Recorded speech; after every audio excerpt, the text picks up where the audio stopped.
سورہ حامیم السجدہ پارہ نمبر 24 آیہ کریمہ نمبر 40۔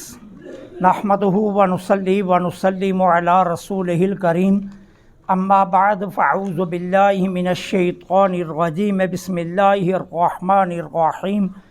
ان الذین یلحدون فی آیاتنا لا یخفون علینا افمن یلقی فی النار خیر امن یاتی آمنا یوم القیامہ اعملوا ما شئتم انہ بما تعملون بصیر۔ صدق اللہ العظیم۔ ان الذین، بے شک وہ لوگ، یلحدون، جو الحاد کرتے ہیں، فی آیاتنا، ہماری آیتوں میں، لا یخفون علینا، وہ ہمارے اوپر مخفی نہیں ہے۔ افمن یلقی فی النار، کیا وہ شخص جس کو جھونک دیا جائے آگ میں، خیرن، وہ بہتر ہے، ام، یا من، وہ شخص، یاتی، جو آئے، آمینان، اطمینان کے ساتھ، یوم القیامتی، قیامت کے دن۔ اعملوا، کرو، ما شئتم، جو تم چاہتے ہو، انہ بما تعملون بصیر، بے شک وہ اللہ تمہارے سارے کاموں کو دیکھ رہا ہے۔ یہاں یلحدون کا لفظ استعمال ہوا ہے، جس کا ترجمہ میں نے الحاد کیا ہے۔ یلحدون کے لفظ کا مادہ ہے لحد، اور لحد کا معنی ہوتا ہے وہ گڑا جو بغلی طرف جھکا ہوا ہو، اس کو عربی زبان میں لحد کہتے ہیں۔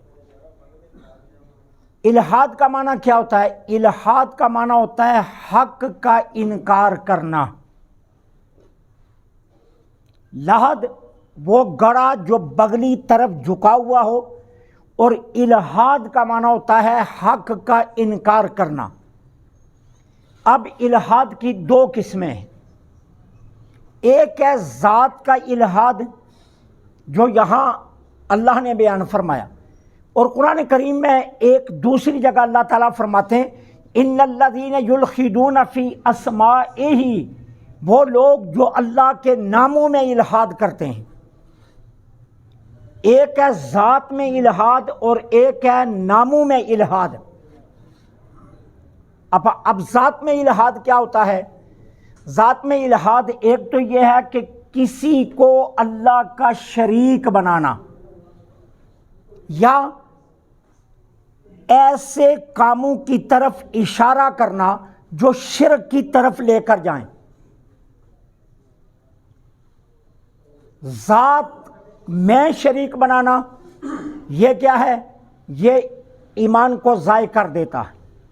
اور ایسے کاموں کی طرف اشارہ کرنا جو شرک کی طرف لے کر جائیں، وہ ایمان کو ضائع تو نہیں کرتا، لیکن یہ یاد رکھنا ایمان کے ضیاع کا خطرہ پیدا کر دیتا ہے۔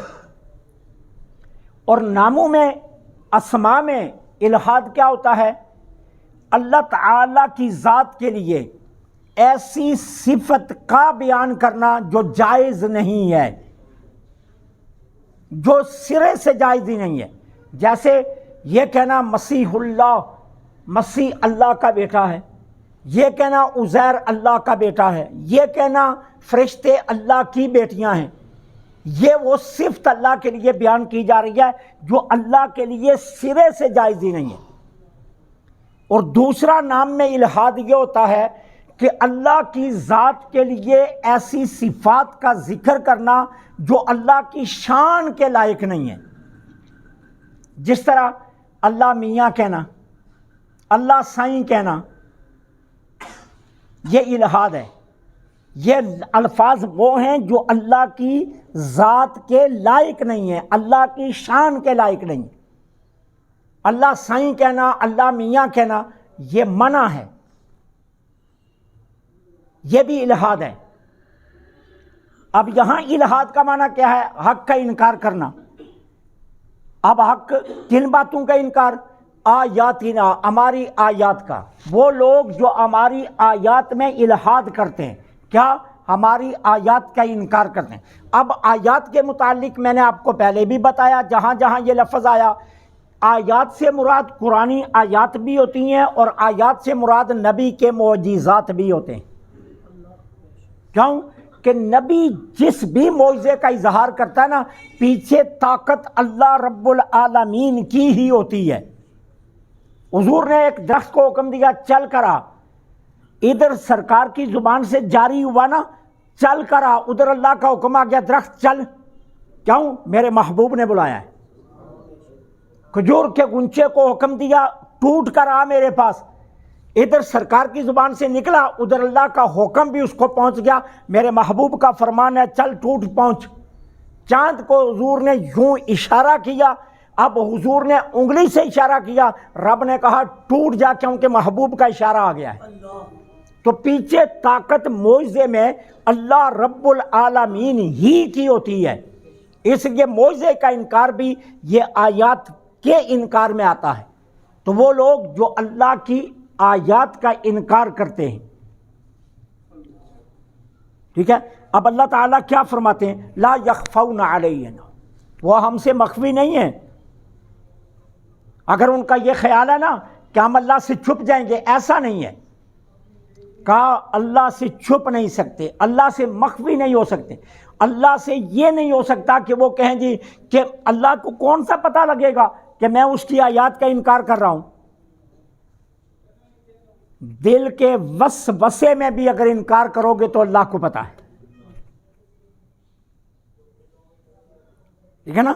یہ کہنا میں نماز پڑھتا ہوں لیکن دل میں یہ سوچی جانا او یار نماز بس ٹھیک ہے پڑھ لیتا ہوں لیکن کوئی ایسا کام اچھا تو نہیں ہے، دل میں بھی اگر یہ سوچا، اللہ کو پتہ ہے یہ کیا سوچ رہا ہے، اس کو معلوم ہے یہ کیا سوچ رہا ہے۔ اللہ فرماتا لا یخفون علینا، وہ ہم سے مخفی نہیں ہے۔ اب اللہ فرماتے ہیں خود ہی بتاؤ، ایک شخص وہ جسے جہنم میں جھونک دیا جائے گا، اور ایک وہ جو قیامت کے دن اطمینان کے ساتھ میدان معاشر میں آئے گا، ان میں بہتر کون ہے؟ اللہ پوچھ رہا خود ہی بتاؤ بہتر کون ہے۔ اب جھونکا جائے گا کس کو؟ مفسرین کے کئی اقوال ہیں، کہا جھونکا جائے گا ابو جہل کو، اور اطمینان سے آئیں گے کون؟ حضرت عمار بن یاسر۔ جھونکا جائے گا ابو جہل کو، اطمینان سے کون آئیں گے؟ عمر بن خطاب۔ جھونکا جائے گا ابو جہل کو، اطمینان سے کون آئیں گے؟ ابو بکر صدیق۔ جھونکا جائے گا ابو جہل کو اور اطمینان سے کون آئیں گے؟ سارے ایمان والے۔ یہ سارے اقوال مفسرین کرام کے جو میں نے آپ کی خدمت میں عرض کر دی۔ تو خود ہی بتاؤ ان میں بہتر کون ہے؟ ایک وہ ہے کہ جسے پکڑ کر جہنم میں جھونکا جائے گا، اور ایک وہ ہے جو اطمینان سے کھڑا ہے، جسے اللہ کی رحمت پر یقین ہے کہ اللہ میرے ساتھ آج رحمت فرمائے گا۔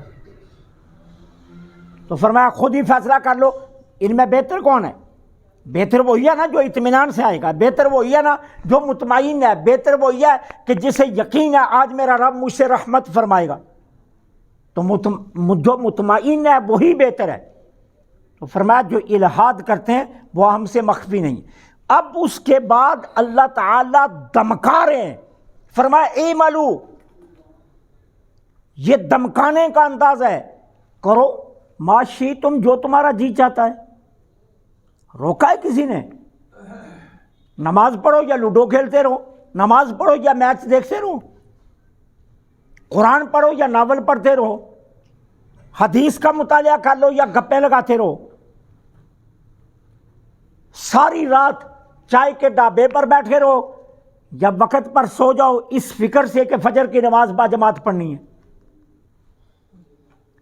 گھر جا کر ٹیلی ویژن کی سکرین پر بیٹھ جاؤ، ٹھیک ہے، یا خوف خدا سے ٹیلی ویژن کی سکرین پر پردہ ڈال دو کہ میں نے اپنی آنکھوں کو پاکیزہ رکھنا ہے۔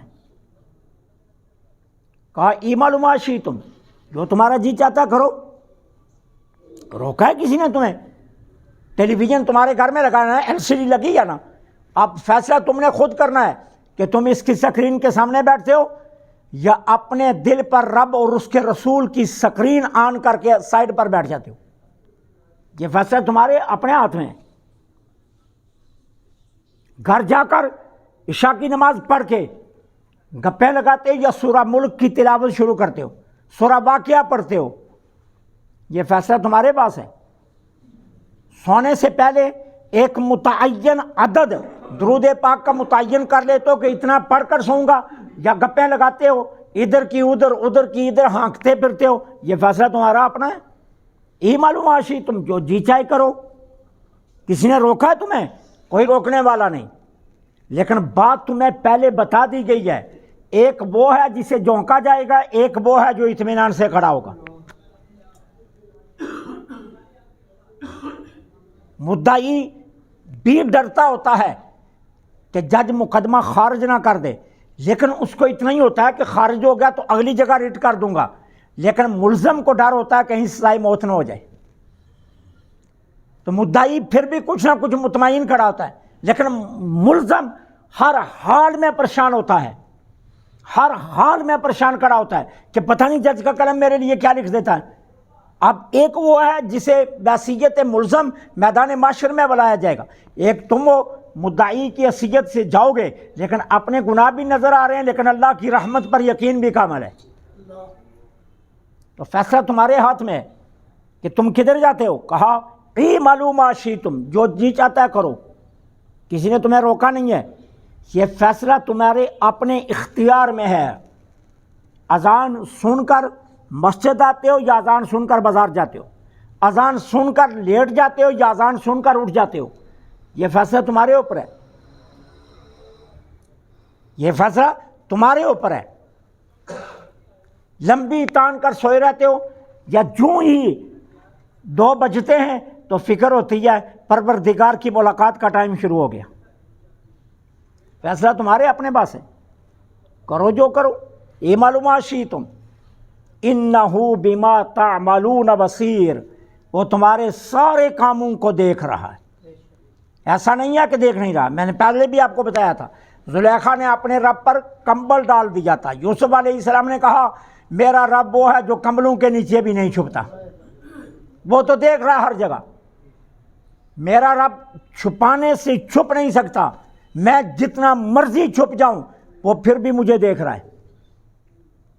میں اندھیرے میں چلا جاؤں یا اجالے میں چلا جاؤں، تنہائی میں ہو جاؤں مجمع میں آ جاؤں، کروڑوں میں چلا جاؤں یا اکیلا کھڑا ہو جاؤں، ساری لائٹیں بند کر دوں پھر بھی میرا رب مجھے دیکھ رہا ہے۔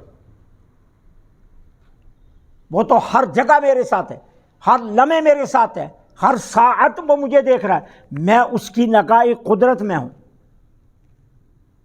میرے سانس میرے اتنے قریب نہیں جتنا میرا رب میرے قریب ہے۔ تو یہ فیصلہ تمہارے اپنے ہاتھ میں ہے کہ تم کیا کرتے ہو۔